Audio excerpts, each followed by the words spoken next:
Ryan Reynolds here from Mint Mobile. With the price of just about everything going up during inflation, we thought we'd bring our prices down. So to help us, we brought in a reverse auctioneer, which is apparently a thing. Mint Mobile Unlimited Premium Wireless. How to get 30, 30, how to get 30, how to get 20, 20, 20, how to get 20, 20, how to get 15, 15, 15, 15, just $15 a month? Sold! Give it a try at mintmobile.com/switch. $45 up front for 3 months plus taxes and fees. Promo rate for new customers for limited time. Unlimited more than 40 gigabytes per month. Slows full terms at mintmobile.com.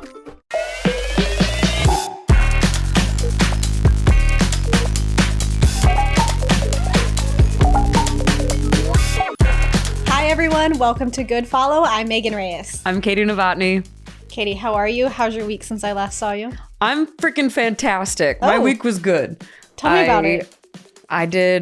I binge watched Top Chef. Okay. And I played a pickup game of softball on Sunday. Did you do the chants that you taught me last week? I absolutely did. We did a little rally cap action. My team did lose spectacularly. So that was really exciting. Since I last saw you, did absolutely nothing. Amazing. I have watched about 20 hours worth of Grey's Anatomy in the last week. Okay, so you can do surgery. I can do surgery. Great. I'm a third-year resident. And for any of my employers that are watching, I totally worked and did not do 20 hours of Grey's Anatomy. Can you look at this rash that I have on my side? That just diagnosed me really quick. I'll diagnose you later. Fantastic. It's probably stress-related. For sure, stress-related. Anyways, on today's show, we're talking WNBA with Andraya Carter. Big deals around women's sports, like big deals. And we sit down with Sasha Digiulian, the rock star of rock climbing and the best women climber. Logan talks to Cat Osterman about Athletes Unlimited Softball League. And we'll hear more about TST with Christian, Krieger, and Joanna Lohman. And then we'll end with our Good Follow nominee, Alex Taylor from Hoop York City. Hoop up? Is that what they say? I'm not sure. I feel like maybe they need to. It just felt natural, you know? So we ended last week's show with the Chicago Red Stars on the brink of making history at Wrigley Field, and then they did.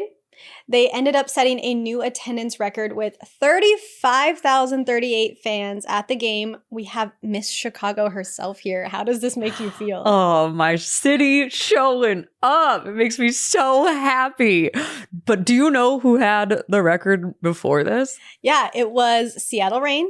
Megan Rapinoe's last and final home game before her retirement, 34,130 set in Seattle, but now Chicago has taken over. I'm so sorry, Rapinoe, but I'm not really that sorry. This is fantastic news.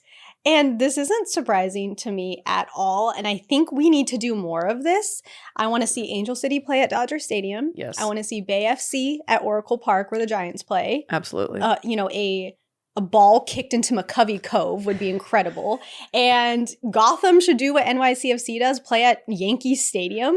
Yes. I want more. It's like when they play hockey games at baseball stadiums. I love it so much. And I'm probably going to work on a petition to get my softball team on Sundays to play at Soldier Field. So I'll be working on that. Send the link around for the next couple months. You can get like at least 1,000 signatures. I'll sign it. Okay. I'll settle for 10. Speaking of shattering records, the WNBA is going bonkers everywhere. They've had the highest attendance in 26 years and the most watched games ever on national TV. The WNBA app is up 613% year over year, which is a percentage I wasn't sure I could ever even say. League Pass subscriptions have more than tripled in the first 2 weeks of the season, and more than half of all WNBA games were sellouts. That's good kind. I know. Yeah. We need to go. Let's go. To a Sparks game. Fine. Works for me. Let's be part of the sellouts. Yeah, I want to sell out. That sounds great.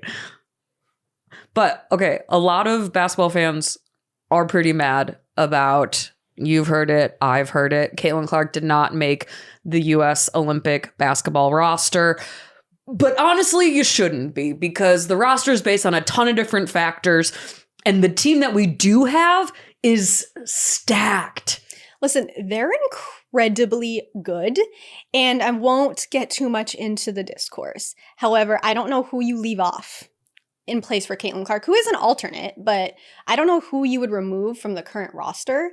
There's a lot of things I'm excited for. Brittany Griner's back representing Team USA. She's back.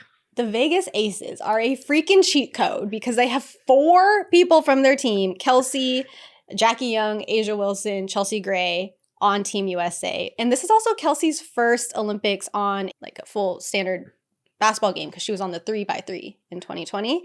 And then Diana Taurasi is playing in her 6th Olympic Games. I was thinking about Since that. I was 9 years old. I was like, how is she still so good? I would be in a rocking chair by Do you then. like my Diana Taurasi bun? I really do. It's a nice shout out. It's really And I'm wearing nice. orange. Yeah, it's really. It was so it's very unintentional. special. It's very special. Got a big Tarasi head over here too.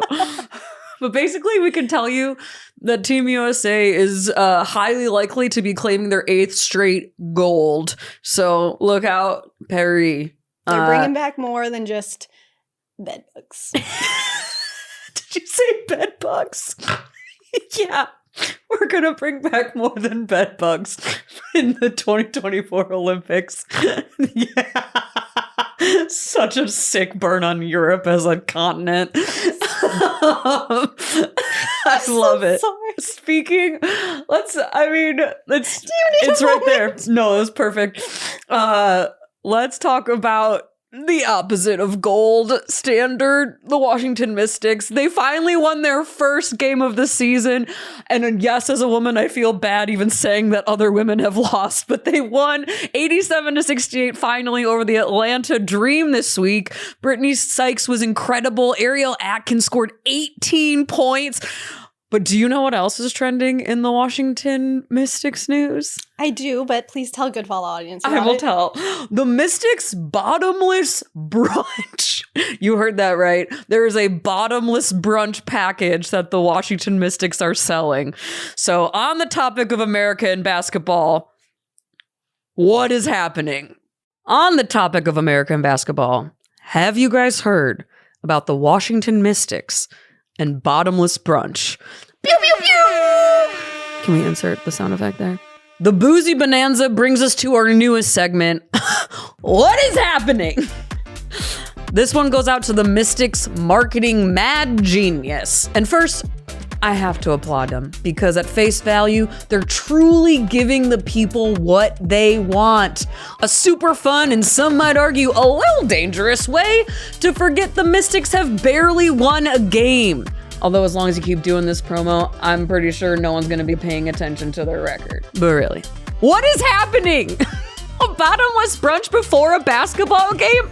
I don't even know if anyone's gonna make it into the stadium. Sure, they have 100 level tickets, which is sick, dude. But my bet is that a good chunk of them are gonna lay down in that cozy brunch booth and be like, these are great seats. I think some of them might even wind up challenging the Lincoln Memorial to a little one-on-one and then get knocked down by 120 tons of marble and be all, that was a charge, ref. And then the security guard will be like, ma'am, this is a statue. And then the smart brunchers will head home, pop on Love and Basketball and be all, damn girl, I didn't know Nike made dresses. Go Mystics. For the ones who make it into the game, I'm going to need a Jumbotron montage of every brunch professional saying Brittany Sykes is sober as they can.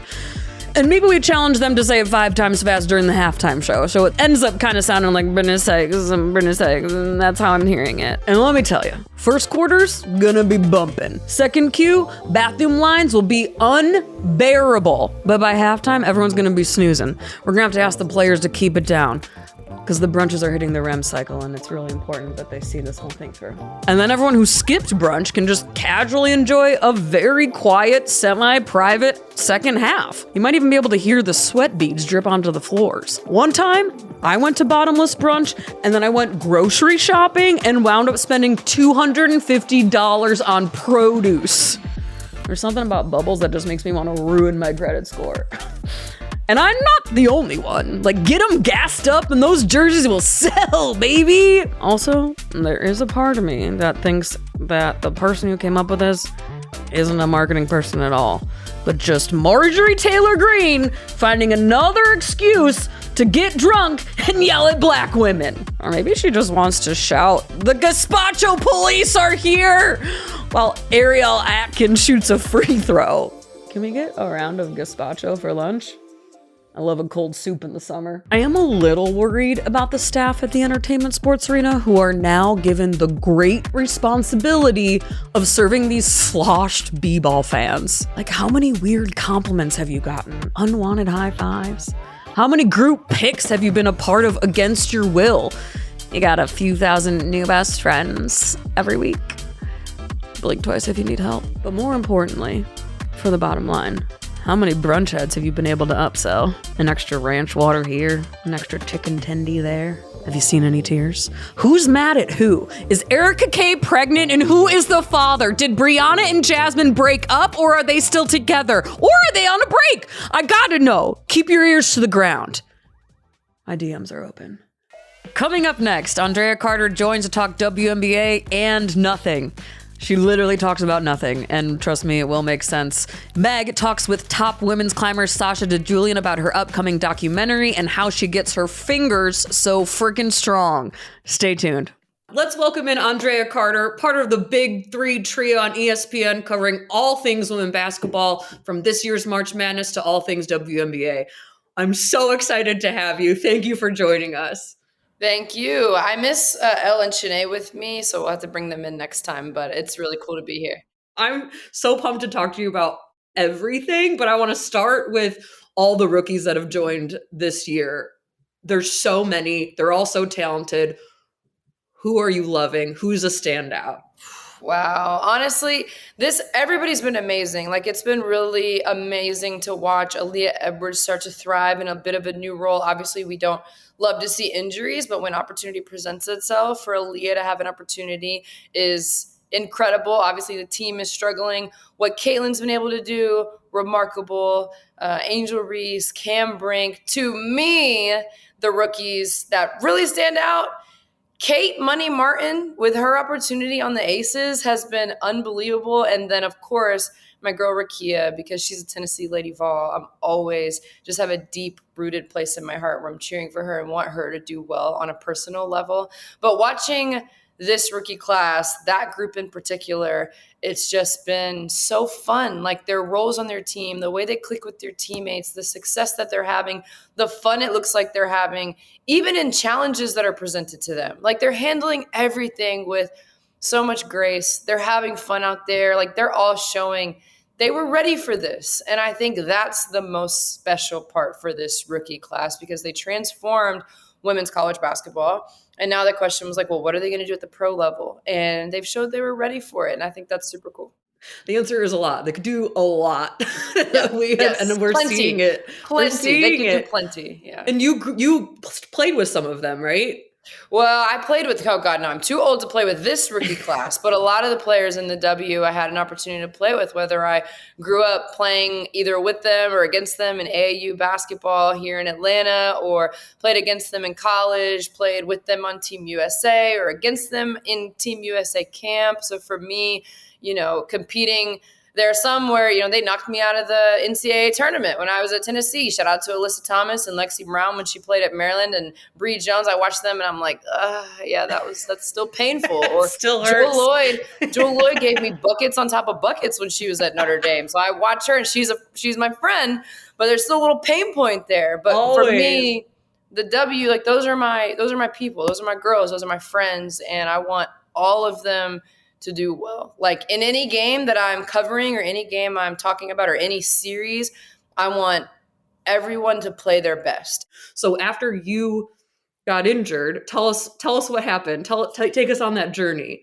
Yeah, it was definitely a journey. I had a fifth year to play. Basically, my senior year in high school, I had a torn ACL. Freshman year in college, I started as a freshman, which was an amazing honor at Tennessee. Had a solid stretch of games, and then dislocated my shoulder in a game against Miami. I had a shoulder injury in high school that I think came into play in this one. Oh, no. Right. So then I have shoulder surgery. I missed my freshman year. Sophomore year comes. I'm playing really well. I take a hit. I want to say it was in practice, and I was having trouble with my knee. We looked at it. They're like, hey, your meniscus is torn, but you can play this season if you want. Like, if it doesn't hurt too bad. And for me, I'm like, I'm not missing any more time. I missed my senior year of high school. I barely played. I missed my freshman year. I feel fine. I want to play. And by the end of that year, my knee was just destroyed, which I would encourage players now to put their health first. I obviously wasn't, I don't think anyone thought it was going to take as much damage as it did. And so then for the next you're young few and years, you're like, I can push through everything. I feel this. great. Right. Yeah. But for the next couple of years that I was on the team, it just got worse and it got worse. And the pain increased, the performance. I hung my hat on defense and energy and I was great and I had an amazing time, but I knew I wasn't going to have a great pro career. Like I just knew it, and had a 5th year to play. And I didn't take it. I was in so much pain. I was hurting all the time. I was like, you know what? I'm going to finish my master's degree and figure out life. And while finishing my master's, I was really lucky. I graduated with my bachelor's in 3 years. So in my 4th year, I started my master's. So the 5th year. So you're just also super freaking smart. Well, summer classes, AP classes, you get ahead as an athlete. If you really want to, you can get ahead. So while I was finishing my master's, not on the team anymore, it was a crazy awakening to what life was like not on the team. That was a hard year. I had a lot of people in my corner, Maria Taylor, Carolyn Peck, LaChina Robinson, just analysts that I connected to, right, while playing. Like, hey, you should see if Tennessee lets you be the analyst for their online games, make extra money. I was dead broke. I was dirt broke. I was driving for Uber. I was driving for Lyft. I was working as a grad assistant. I was doing all types of things. Tennessee let me be the analyst for their online games, and things caught wind there. I mean, that was winter of 2016. I called my first game online, got on TV the next year, had a studio segment the next year. Like every year, it grew a little bit. But how did that until feel? I went full time, it was amazing. It was amazing. I tell people I had to have other jobs before I went full time on TV. I never expected to go full time on TV. My first real full-time job was selling crown molding. I don't even have crown molding in my loft, but I sold crown molding for a long time. Thank you. Yeah, thank you for calling. I won't say the company's name. Sell crown molding, you can do anything. I can sell basketball. I'll tell you that, man. I was a fitness coach for a few years at Orange Theory. I loved that job. And for a while I said, I'm a fitness coach that calls games on the side because that's what my life was. And now I'm a basketball analyst. And so it's been a journey. Obviously, this immediate time feels like it's exploded, but this started a long time ago. The foundation that was laid from all the players before that didn't have cameras in their face, that didn't have social media, that didn't have marketing teams, that didn't have NIL, all those things. They didn't have chartered flights or nice hotels to stay in. Like those women that didn't have those things, that sacrificed for the game and played hard and grew the game and made sure that W was an organization that could last. They gave their all. Obviously, some teams fall through and that happens, but the league is here because of those women. And what we have now are players that have NIL opportunities. They have an incredible social media presence and they're good. They're talented. So we have this amazing level of talent, a league that has been put in place by all these women that have sacrificed. And we also have the media structure now to support the players and the talent that's there. If we had the media structure, but we didn't have the talent, it wouldn't work. If we had the talent, but we didn't have the media structure, it wouldn't work as far as explosion goes. So now we have this media structure and this incredible amount of talent that are ready for it. And those two things meeting, I think, has caused this explosion. But it's definitely taken the groundwork and the foundation laid from all the amazing women that helped get us here first. Like, you got to think, too, one of my favorite parts is all of the women that we're seeing today, the rookie class, even the last few classes, right? When you ask them about their favorite players, they talk about WNBA players. Back in the day, when you asked young women who their favorite players were, they talked about NBA players. But now mine was Michael. I have a photo of Michael Jordan on my wall. Like, that's who I had. Yeah, yeah. And you see what women are capable of when they watch other women achieve at high levels. Like watching Caitlin Clark talk about her favorite player was Maya Moore. She saw Maya Moore achieve greatness and knew deeply that it was possible, right? She didn't hope it was possible because it was a guy. She knew it was possible because it was Maya. And so, they say representation matters. That's what happens when you see women doing great things. young women believe they can achieve those great things as well. And I think it's going to continue to build. And now we have support from NBA players. You have support from NFL players. They're coming to watch the game because they see the products on the floor, and you have the media structure to support that. And it's just continuing to build and to grow. And it's special. And shout out to, again, the players that have laid the foundation and the players that are here today, all ready to meet the moment, I think is really special. It like gives me chills. It really, like, you gave me chills during that, because it is. It's like the little girls. We're finally we're seeing it. So I feel like this leads into the next question perfectly. Liberty and Aces. Let's talk about them. They're having incredible seasons. Who do you think is going to win this weekend? Yeah, this one's tough. Obviously, the Aces are struggling right now just in terms of their depth, in terms of people not being available. Kirsten Bell has been injured. Chelsea Gray hasn't played yet. Jackie Young has missed the last game, and she hasn't been feeling very well the last couple of games. And, their depth is in question. But it's hard for me at times to count out the Aces if Jackie Young, Kelsey Plum, and Asia Wilson are available. Because the way that those three play when they're together on the court, and the way that all three of them can score 20, and sometimes if we're talking Asia, she could go off for 35 or 40, the way those three can just dominate a game and make everything easy on everybody else, I'm still hesitant to bet against a healthy trio. Meanwhile, the Liberty have looked great. I mean, Connecticut was undefeated. They come and play the Liberty. The Liberty hands them their first loss. Brandon Stewart, Sabrina Ionescu, John Cole Jones has gotten off to an incredible start to the season. Benijah Laney is simply a winner. She'll do whatever it takes. So it's hard for me. Right now, I think the Aces are at a point where they're struggling a little bit because of injuries and because of depth. But I just have to watch the game unfold, honestly. We're going to close it out with our question we ask all of our guests. We always ask for a good follow nominee, which is someone who's making an impact in women's sports that you need to follow on social media, in life, not in real life. Don't follow them in real life, please. Right. Around that will lead to legal battles. But who should it be? Who should it be? Wow. This one's tough. Honestly, the first person that comes to my mind is Ari Chambers. She is, if you don't know Ari Chambers, I don't know if there's anyone that supports women's sports more than Ari. Like, her all-encompassing knowledge, her vast reach, her ability to connect to others, like that, and the way she has fun with it, and the way she interacts with people, and the way she puts them in the spotlight and highlights what makes them great. It's truly special. Wait, I have one more question for you.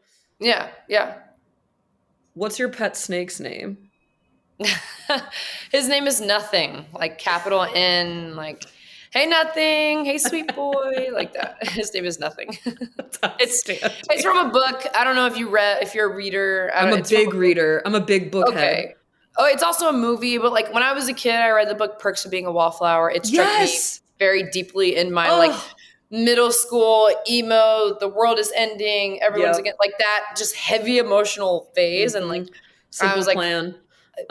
Yellow you card. Get it. Sum 41. Like we could keep going. Yep. I read the book. There's a character in the book. They're bullying him. They call him Nothing. And, they're like, hey, Nothing. And I was like, I'm going to get a snake and name him Nothing. And freshman year in college, I got a snake. I named him Nothing. If I ever get a second one, I want an orange one. I'm going to name him Zero from the book Holes. So like, I'm very there's a trend here happening. I don't think he wants a sibling, but if I ever cross that bridge, it'll be an orange snake named Zero. So just hold me to that. Okay, I will. And we'll talk about books offline because this could take another 45 minutes. So Thank you so much. You're the best. Please come back soon and we'll see you on the other side. Thanks. Dude, it was so cool getting to talk to her this week. I love a gal. Cool. I love a gal who can hustle. She seems really cool. She's so cool. Also, she has a snake. She has a freaking pet snake. That's terrifying. I know. I loved it. I would be, even though this was like a remote interview, I'd be terrified the whole time the snake was just going to like come through the camera. Oh, I for sure was like, there's not a snake in my apartment, right? Okay, but I want to talk about something as big as my love for books. Okay. And it's huge rookie news this week. Alyssa Peely, Minnesota Lynx forward, is the newest Nike N7 athlete. N7 is Nike's ongoing initiative that supports Native American and Indigenous communities towards equity on the court, which is so big. I really like that. I really like that Alyssa is using her platform to elevate her community, as someone that likes to do that myself. And I really like to see athletes continue to use the platforms they're given to just keep advancing the culture. That's what we like here at Good Follow. I like your big deal. Can I share my big deal? Please. Okay. My big deal is professional rock climber Sasha Digiulian is releasing a documentary. Earlier this week, I caught up with Sasha. This episode is brought to you by Shopify. Whether you're selling a little or a lot, Shopify helps you do your thing, however you cha-ching. From the launch your online shop stage, all the way to the we just hit 1 million orders stage. No matter what stage you're in, Shopify's there to help you grow. Sign up for a $1 per month trial period at shopify.com/special offer, all lowercase. That's shopify.com/special offer. If you're struggling to lose weight, you've probably heard about weight loss medications like Wegovy or Zepbound, and you might be wondering if they're right for you. Meet PlushCare, a leading telehealth provider with doctors who are there for you day and night to partner with you in your weight loss journey. If you qualify, they can safely prescribe you medication from the comfort of your own home. To get started, visit plushcare.com/weight loss. That's plushcare.com/weight loss. plushcare.com/weight loss. Families have a lot going on. Let Ollie help manage the mental load with new cognitive help supplements for everyone 4 and up, like delicious Lolly Focus Pops or Lolly Mellow Pops for kids. And for parents, try 3 new Brainy Chews to help you focus, chill out, or get energized. Find these cognitive health buddies for the whole fam at ollie.com. That's OLLY.com. These statements have not been evaluated by the Food and Drug Administration. This product is not intended to diagnose, treat, cure, or prevent any disease. We welcome in climber Sasha Digiulian, who has made a career of overcoming the odds. She has more than 30 first female ascents in her name and is the most decorated and arguably the best female climber in the world. She is high on our Good Follow list. Welcome, Sasha. Thanks so much for having me, Meg. Sasha, let us know what got you into climbing in the first place. I started climbing when I was 6 years old. My brother had a birthday party at a climbing gym, and I just loved it. Like, I loved being in control of my progression up the wall. And there was a gym employee working the birthday party who told my mom, "Your daughter's really good at this." And I'm sure they tell it to all the kids at birthday parties. But it stuck with me because I was like, please, can we go back climbing? And so I joined the junior team program, which was essentially just like this ragtag group of kids that met in the DMV area where I grew up, in the DC area, Wednesdays and Saturdays. And one Saturday morning when I was 7, about a year into it, I stumbled upon a competition. And that was like the catalyst that led me to understand that climbing was a sport beyond just a hobby. Can you share with us what your training regimen is like? Yeah, my training program really varies depending the season that I'm in, but I'm typically focused on doing about 5 days a week. I have cardio and cross training coupled with sport-specific training, which includes lifting and gym work, which I like to call under the hood work, but also a lot of finger strengthening exercises and specific climbing exercises. I built a climbing gym at my house in my garage, actually. It was a full COVID construction project. And that's my main training center where I have my team come up to. I live in Boulder, Colorado, so the amount of exercising that I can do outside is really vast as well. So, okay, yeah. What are finger strengthening exercises? I feel like that has to hurt when you're climbing. So the good thing is your body adapts to everything, right? So I have really calloused fingers, but I will do exercises like hanging from what's called a hangboard, where it's, say, a 20 millimeter edge or 5 millimeter edge, depending the exercise, and hang from it with what can be like 1/8 of the top of my finger pad and have, say, 80 to 100 pounds attached to me and be doing pull-ups. So That's one exercise, I guess, of the finger strength exercises that I'll do. This is fascinating. I like how, people call like football a game of inches. This is a sport of literal millimeters. It is, I have so much respect for everything that goes into the training. It is a sport of millimeters because everything, even the way that your body is positioned on the wall, makes a huge difference. And then it's also mental because the second that you think that you're going to fall, you're definitely falling. Well, you mentioned it, but tell us about your documentary, Here to Climb. Yeah, Here to Climb really follows my life and my impact in climbing, but gets into the nitty-gritty detail of going through a potentially career-ending set of injuries and surgeries that I had to have to reconstruct my hips and my comeback both mentally and physically from that to climb one of the monumental, challenging climbs in the world that's down in Mexico, which is a 3,000-foot climb called Logical Progression.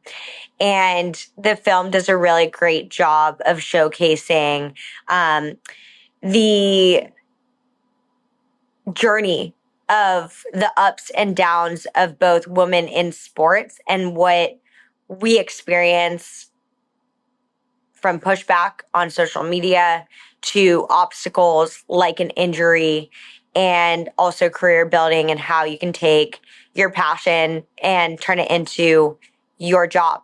And that's really been a big part of my life and my journey in climbing. What did you learn most about yourself through creating the documentary? So we filmed the documentary over the span of over 4 years, and it included some of my darkest hours of going through 5 surgeries because of my hip dysplasia, which I had what's called a double PAO reconstructive surgery. And in that process, I learned a lot about resiliency and overcoming obstacles. But through filming the documentary, I was given this space to really step into my voice and find a lot of empowerment over owning my narrative and owning my story. And I've gone through a career of cutting against the grain and being a challenger to the boys club. That's very relatable. And I can't wait to watch this on HBO Max. I'm very excited to follow along the journey. So Sasha, you are a board member of the Women's Sports Foundation who is celebrating their 50th anniversary this year. Why is WSF important to you? Women's Sports Foundation was founded by Billie Jean King, who is one of the true pioneers of women in sports and such an absolute pioneer and legend across every avenue of sport. And it's really exciting because now we're seeing more media coverage being given to women in sports. And I think that it's been a long time coming, but there's still a lot of work to go. And what Women's Sports Foundation's mission is to create equity and inclusion and equality across sports for women and access. And as a woman coming from a world of sport where women are not treated the same as men and having my own experiences, which I think the documentary does a really good job of outlining, is that sense of empowering the future and empowering new girls and women of all ages to feel like they have a place in sports and in the outdoors. And that mission continues to be so important, even as we see the successes of women in sports being broadcast to magnanimous amounts of people in today's media landscape. As you know, the name of this show is Good Follow, and we define a good follow as someone who's pushing forward culture and lifestyle and sport, primarily women, but it can be an ally or any advocate that is advancing women's sports. Who is your good follow? Well, since we mentioned Women's Sports Foundation, I would definitely say support women in sports and follow Women's Sports Foundation, but I love Female Quotient. That's a great follow. That is a great one. It's very inspiring, and I have so many of the quotes saved. I do too. Like, I pin basically everything or screen grab it. And I'm like, the female struggle is universal. And then have them as your wallpapers and like your reminders throughout the day. Yeah, I think that like vulnerability goes a long way. And that's what I set out to achieve with the documentary too, is just give the world a window into my life as a professional female climber, but also just a female athlete in general. And what I think that the female quotient relates with that about is like when we see other people's struggles and when we see things that we relate with, then we feel like that is, we have a community and a sense of like normalizing what women go through in order to change it and in order to have voices that can really pave the way to elevate the experience, I think is really important. I really appreciate vulnerability, and I'm very appreciative that you're sharing your journey with us. I can't wait to watch Here to Climb on HBO Max on June 18th. Everybody, make sure that you tune in and follow Sasha's journey. But thank you so much for joining us and sharing your time with us. Thank you for having me. I really appreciate it. Coming up next, our social correspondent Logan Hackett talks with legendary softball player Cat Osterman about the new Pro Women's Softball League. And we'll hear more about TST from Christian Polanco, Joanna Lohman, and Krieger. We welcome in softball legend Cat Osterman, the inaugural Athletes Unlimited softball champion with 2,408 points. She started 9 games and had 6 complete games and 2 shutouts. Cat is an Olympic gold and silver medalist, gold medalist at the 2006 and 2010 World Championships, and a gold medal winner at the Pan Am Games in 2003, 2007, and 2019. In her time in the National Pro Fast Pitch, Osterman won championships in 2009, 2010, 2013, and 2014. She is a 3-time Championship Series MVP, 6-time All-MPF selection, 2011 Co-Pitcher of the Year, and Pitcher of the Year. And now she's signed on as an advisor for Athletes Unlimited, who is launching a pro softball league in 2025. Kat, welcome to Good Follow. Thank you for having me. So glad to be here.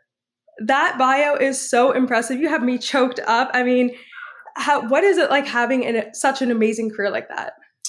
You know, I think when you're in it, you don't really know what kind of career you're having. You're just playing and trying to keep going year to year to continue to be able to perform professionally and obviously give the fans what they come to watch. And so it's kind of different when you sit down, you know, a couple years after and you look at it and it's, you know, it's equivalent of what some of the all-stars and the Hall of Famers in MLB get. So it's really cool to look back and, you know, just be able to see what you've accomplished. And I think when I retired, I said the one thing, you know, I always wanted to be known for was how hard I worked to perfect my craft and continue to stay atop my craft. And so I think, the bio really is just a testament to how hard and how long I worked in order to be able to keep slinging that ball and making it move and making sure my teams could stay in the game.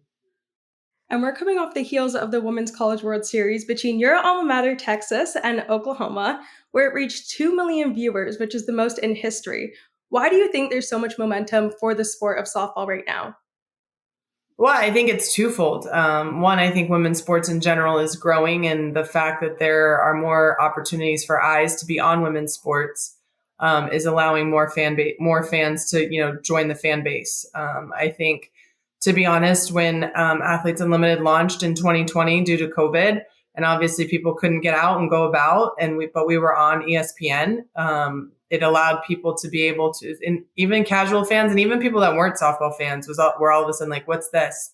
And they're watching and they're paying attention. And I think we've been able to keep those fans because our game is so exciting. And then the other part is, and you can't deny, is, similar to women's basketball, just a little bit ago, is like UConn had a dynasty. They were able to win 4 in a row. They were able to do big things. And anytime that happens, it starts to draw the eyes of just sports fans. And so you have to tip your hat that OU, while some people don't like dynasties and they want to see the parity, it really does create headlines and it creates news and it creates people who want to see something you think is impossible happen. So the two of those combined, I mean, we're just on so many more platforms where eyes can watch us year in and year out, day after day throughout the year too.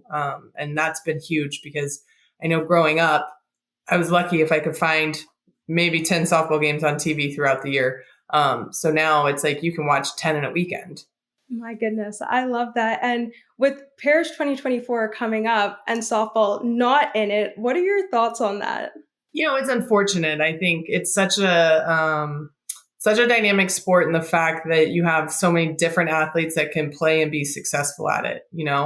Like, let's be honest, soccer, you have to like running to some degree, or maybe not hate running to a certain degree in order to be good at it. But in our sport, I mean, you can be a big power hitter. You can be small, quick, slapper, short game.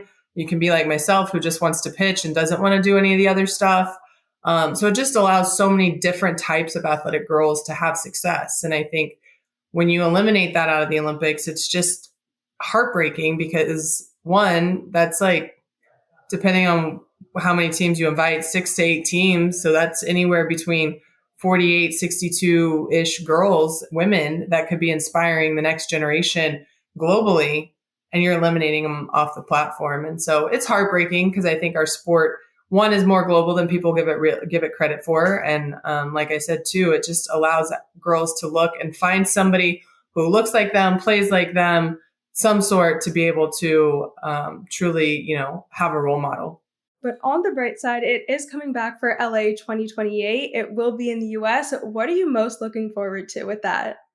Well, I really hope that I'm there with my 2 daughters, cheering them on, because my stepdaughter didn't get to go to Tokyo since COVID, and she's really bummed about that. But I also think it'll be really cool for our athletes to be able to play the biggest stage here at home. It is fun to be able to go travel the world and international competition, be in different places that you're not used to. But I think when you're talking about the one event, like, I just can't even imagine what it's going to be like for it to be here at home and in LA. I mean, California is where softball is probably the most popular, especially in the youth level.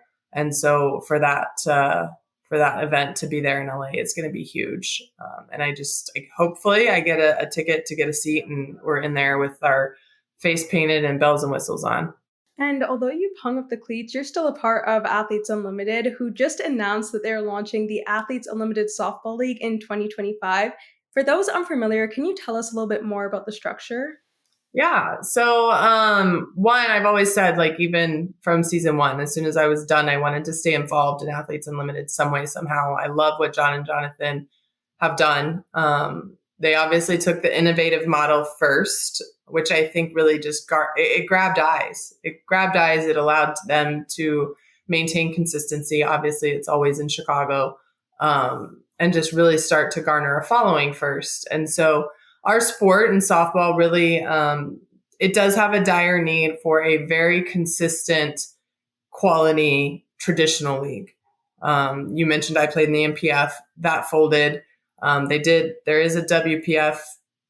I don't really know the status of it at the moment. Various different teams. And I think a lot of people are trying to make it work. But the one thing, pro softball, we've never had a lack of interest as far as people wanting teams, but we've had a lack of financial backing for where those teams can be quality and consistent all the way through. So obviously John and Jonathan have proven they can do pro softball and pro women's sports at a consistent level, or I should say a high quality consistently. And so we are going to launch I think we're going to start with 4 teams. Year 1 will actually tour, so it won't be a city-based model like normal traditional leagues. So year 1 will go to 5 or 6, I think we said 6 to 8 different cities. I believe they said Wichita is going to be one of them, where AUX is going right now. Chicago, obviously, that's kind of our home base for AU softball. And then I'm sure they'll find other cities within that kind of geographic area to figure out, where are we going to be able to put a team where we're going to have interest, we're going to have people come, make travel not cross country all the time. But it'll be great because I think our athletes need a traditional league in the sense of only 60 can play in the championship season. And we have way more than 60 athletes that should be playing professional softball. And so if we get this league, obviously 4 teams will probably keep it close to 60, but when we can get to 6, 8, 10, however many teams John and Jonathan can envision having, that allows so many more girls the opportunity to go play a 30-game season, earn their way to the championship series if they perform well enough. And then, my thought process too with it was, with AU and the championship series, if you're struggling in the first 2 weeks, usually you're not seeing the field for the next 3 because everyone's trying to win, right? So with a traditional model, it just, I think, allows people who struggle more opportunities because your team isn't going for points and, extra bonuses and things like that. So you'll get an opportunity to work yourself out of a slump, or if you're a pitcher, work your way back into a rotation. So the traditional model is needed. And I'm really excited that John and Jonathan have stepped up, and it's needed for both athletes. And I do think we do have an older fan base in softball that is just dying still for the traditional model. And with the rise of all the other women's sports league, do you think there's anything that this league can take from, let's say, WNBA or NWSL to implement that would just make it above and beyond? Well, I think obviously WNBA has the backing of the NBA and backing of NBA players. And so I think if there's any way, and, I know we've been trying forever to get MLB to back it. And, I actually scratched my head, and maybe it's not MLB, maybe it's the minor league teams. Can we get minor league teams to back it? And, if an MLB guy is down on an injury assignment, can you get him to the game and start to pull people in? I think if we can somewhere collab with other sports, and maybe it's women's sports. I mean, obviously Caitlin Clark's just over in Indiana. She can come up to Chicago. I'm sure it's not that far, but be able to just collaborate and pull. And they do that as well amongst themselves. And sometimes I get frustrated listening to all these podcasts that say that they're women's sports podcasts, or they have a newsletter that's women's sports, and I'm like, I'm never reading about softball. Can we get some softball going on here? So hopefully, with that launch of that league, we can get just more year-round news going and collaborations with other women's sports and/or men's sports, if that's what it takes. Because trust me, I know MLB guys watch softball. When we do run into them, they can tell us who was in the World Series. If they're older like us, they usually are like, "Oh my God, I watched you play this game and that game." Literally everyone knows who you are. You are so amazing. Even at the World Series, everybody coming up to you. But with that said, college softball is so big, and I feel like it's almost the gateway.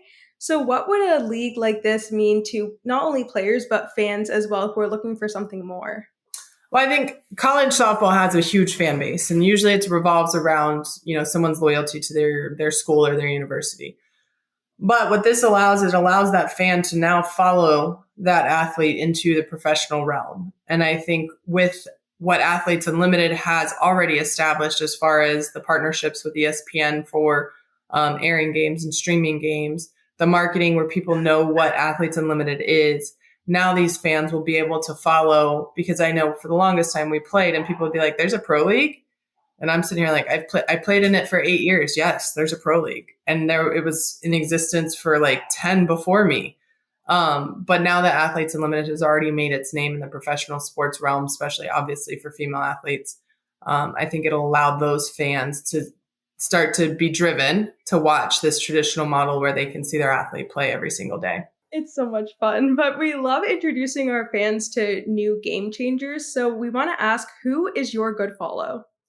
All right. My good follow is actually not a softball player, but she is with Athletes Unlimited. And I'm going to give her the shout out because for us tall women that are 6 foot or more, it is really hard to find clothes. And she finds the best clothes for tall people. So I'm going to give my shout out to Molly McCage, who AU volleyball, also a Texas Longhorn. So we'll throw that in. I might be a little biased towards Molly, cheering for her every season. But actually just recently she posted a pair of pants that she found at Gap. And she said something about, should I really try to be a tall clothes influencer? And I'm like, absolutely. Yes, because we need to know where to find them. And I'm like, and I trust you to tell me if at 40, I'm not supposed to wear those clothes. So, plus she just posts a lot of good stuff. I've mentioned a couple times, I have a stepdaughter she's actually playing volleyball, but she absolutely loves Molly. Has gotten to meet her a couple of times. So every time she's posting volleyball content, I have eyes over here that are watching it. And so I just think she's a positive person. Obviously, if you're a tall girl and you need clothes, go follow her. But at the same time, amazing athlete, good content, just all around positive human. Well, thank you so much for joining us. We are super excited to have you on this show. Good luck building Athletes Unlimited Softball League, and we look forward to seeing so much more traditional softball in 2025. Thank you so much for having me. Thanks, Logan. It's good to see you. I didn't realize Cat had retired and then unretired so that she could be on the national team for the 2020 Olympics. That's a really cool story. And speaking of national teams, in the soccer world, TST crowned its first women's champion, and it's only right the U.S. women's national team won, and they are now $1 million richer. TST wrapped on Monday with U.S. legends Ali Krieger and Heather O'Reilly leading the U.S. women to a 6-3 victory over NC Courage's 7-on-7 team. Our friend Christian Polanco joined the show last week to talk TST with us and sat down with the stacked roster of athletes while in North Carolina. My first impressions, this tournament is very impressive in terms of the star power who comes out to play. The changes to the rules, I hate to say this as like a pure soccer lover, it is more exciting. Okay. 7-on-7, no offsides, the golden goal, the added time. I really think it adds some elements that is, fans just absolutely eat it up. What's tougher, playing at TST or playing in the congressional soccer game against congressmen and senators that you may not always agree with? I was playing for the Democratic side, just let that be known. The congressional soccer match was still such a fun game. Of course, and it's out for U.S. Soccer Foundation, a great organization. Yeah, They're great a organization. Great cause. It's also fun to watch professionals who are high up in their job be really bad at soccer. You know what I'm saying? Like to see them trip over themselves. Right. It's humbling. It's humbling. Like, oh yeah, you're just a normal dude. You know what I mean? Yeah. It's like the whole idea of like sports bringing us together. To have the coaching staff that you have, you're just absolute legend. I mean, we saw Mia Hamm walking by. We saw Michelle Akers walking by. I mean, just their existence, being here, choosing to be here, and they're not getting paid to be here. They're spending their time, their energy, their resources to show up for us, to show up for, I would say, the DNA, the legacy of this team, which is, it's so steeped into our bones. And it's so special to be around this group of individuals dating back from 1985, the first iteration of the team, and to people who've just recently retired, people who could be on the team one day. There's nothing like it in the world. And so for me, the off-field moments of talking to Michelle Akers, Mia Hamm, I just want to come with a deep sense of gratitude of what they have given my generation of players, the path that they have blazed just by what they fought for. It's transformational and it's world-changing. Thank you, Christian and Joanna. The U.S. women's national team had legendary coaches and players, which included Olympic medalist and World Cup champion Ali Krieger, who also retired last season an NWSL champion. Here's more from Ali and Christian. This is a different type of game, and you actually have to think so much more, and not just do like habitual things. Because for me, I'm holding like an offside line, and I'm like, wait, there's no offside. You mean I gotta run all the way back to the corner? Like that's not habitual to me. So it's like you gotta just throw that out the window, and it's a whole new game. The coaching staff, obviously Carly Lloyd, Michelle Akers, Mia Hamm, Carla Wnba, like these legends. That influence of the 99ers on this team. What's it like to have that coaching staff be so influential? The people that were on that 99 team. You want to bust your butt for them so bad, just to make them proud and make them happy. But it's so inspiring to just see them on the sideline, and you just are hearing everything they're saying. Yeah. They're just giving knowledge, and I'm just like taking everything in. And I'm like, yep, whatever you need, I'm gonna go apply it. Right. Everything's gonna be fine. But it's just really encouraging to have them on the sideline, just to be a part of it, just to be here and to support us is really fun. The fact that there is a men's bracket and a women's bracket, both getting $1 million, I think that is a testament to the hard work that you've also put in when it's those disputes with U.S. Soccer. How does that make you feel just to even be participating in that and have the possibility to win it? Yeah, I think it's wonderful. I think it's also what we deserve too, just like our male counterparts. I think we've like you just said, we put in so much work. We've fought so hard to get to where we are now, and obviously the work will never be done. We have to consistently do that every day in order to continue to, raise the standard and be where we're supposed to be. And hopefully everyone else can kind of, jump on the bandwagon of that and really continue to put their money where their mouth is. And if they want to support, if they want to invest, and now they're proving it. And so it's really exciting that also Ally jumped in to, provide this for us and, see that the potential and, the investment and what we can bring. And now, the money matches that. How do you find recreational ways to connect with like-minded women, play the sport you love, and still have this aspect of like, you know, community and, you know, you're all actually friends. You're making these real connections. It's not just we show up and we ball and we leave and it's like, see you later. 1, 2, 3, New York City! It wasn't something I planned to do, but an old friend of mine kind of called me out of the blue. They were like, I just started working at this luxury gym in the city, and they have 2 regulation-sized basketball courts, and I'm so sick of seeing men on those courts. Would you be interested in like getting some women to come play? I'm a person who will always kick the door down if it's cracked open, so I got really excited about it. I wanted to have some sort of a mixer after so that the women that were playing could actually meet each other, and that community aspect was really important to me just from the beginning. It's so hard to make friends as an adult, and all of my greatest connections when I was younger came through sport, so you really can't compare any kind of bond to the teammates that you played with. I got my partner to DJ during the game. We got spectators to come, and it just became this really exciting event. By the end of it, people were just like, I love this. When is the next one?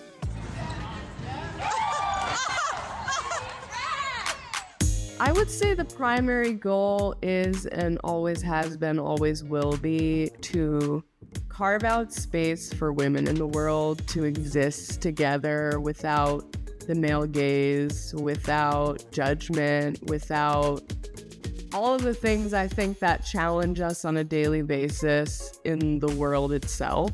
I was never good enough to go D1, and I'm more of a creative, so I definitely left my basketball talents in high school, and as an adult to get back into it was just such a special opportunity. And since then, I've met so many people that feel the same way. At the core of it, it's a group of friends. That's truly, truly special to me, to be able to see those connections being made. My background is in fashion design, and I have always loved fashion and art and color and design. And I was not about to make and build something that didn't have that be a part of it. And, you know, I think that's what resonates with a lot of people as well, is that, like, even if you don't play basketball, you can appreciate the visuals, you can appreciate the merch, it allows you to be able to be a part of it without being a part of it. And I always loved having a souvenir for every event. It's led me to be able to consult for different brands and have capsule collections with different brands. I did a collaboration with a women's basketball community and a brand in Japan last year. I was able to go out there with 5 girls from New York City. I co-created merchandise with the brand that she ran, and then she was inspired to create a women's basketball community of her own in Tokyo called Goddess Basketball Club. And to have inspired people that are not in New York City, like, constantly blows my mind. Even if there were language barriers and even if there were, like, differences in culture and communication, it was still this, like, ineffable thing that was in the room that you couldn't put your finger on. It was just so magical and exactly what I imagined it to be. I think both of us imagined it to be. Part of what makes us all so like-minded is that we all want to find those moments to give back. Girls clinics, basketball clinics, like, just all of these different moments. It's always important to all of us. Brands need to continue and start to invest. They really need to start putting their money where their mouth is. We need more of that. We need that to continue. You know, people call it the Caitlin Clark effect, and I absolutely appreciate and respect what she has done just by being herself. Everyone is really excited to tune in and see her, and that's okay because it's just going to bring more eyes to the game. We need everybody to pay attention. Men need to continue to invest. their money, their time, their visibility. They need to continue to sit courtside, walk through the tunnel wearing shirts that say everyone watches women's sports. This is what I want New York City to be. It's what I want it to continue to be, to inspire them to stay in the game. I think I might hop a jet to New York this weekend, and by that, I mean fly Spirit. Not the private? I don't have the cash flow yet. I don't have that Aces Not money, yet. you know? Well, I am actually not traveling this weekend for once. Oh, bless. And I have decided to take a step back from my surgical residency, taking a little bit of a break from Grey's Anatomy, from the operating room. You deserve a because break. You deserve a break. There's a full slate of NWSL games happening, and I am so excited to see North Carolina Courage hosting Orlando Pride. The Pride are 8-4-0, which means they have not lost a game since the season started in March. And Barbara Banda has 8 goals in her 8 games with the Pride, so watch out for her. These picks are brought to you by DraftKings. Visit sportsbook.draftkings.com or find the DraftKings Sportsbook wherever you get your apps. Okay, that's going to do it for us on episode 2. Before we go, I want to say happy Father's Day to my dad, who has been so supportive throughout my sports career, and my kuya, which is my older brother, who has had such a huge influence on my love for sports. So happy Father's Day to all kinds of dads, bio dads, stepdads, new dads, brothers who are dads. I'd like to say a happy Father's Day to my dad, who raised me as his son. Shout out. It's why I can throw a football spiral. Thank you so much. Also why I'm very single. Bigger shout out to all the rest of the Father's Day dads, the loving dads, the challenging dads, the dog or cat or snake dads, the future dads who don't know they're gonna be dads. They might get that text. Surprise! Also want to thank our producers, DraftKings Network, Meadowlark Media. Good Follow is brought to you by DraftKings. And we want to hear from you, our fans. Who's your Good Follow? Send us your nominations at Good Follow Show and tell us why your Good Follow should be featured.